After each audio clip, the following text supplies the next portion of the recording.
В этом храме старинном, на истертых камнях, на коленях стоял очень старый монах.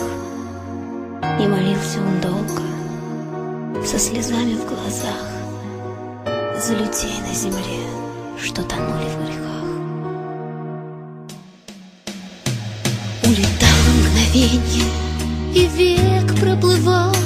Он стоял на коленях и молитву шептал, все пытаясь ответить на извечный вопрос: отчего же на свете столько горя и слез?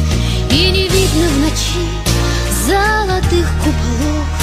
Мое сердце кричит молчаливо, без слов: помоги нам, Господь, веру вновь обрести, слепоту побороть, свою душу.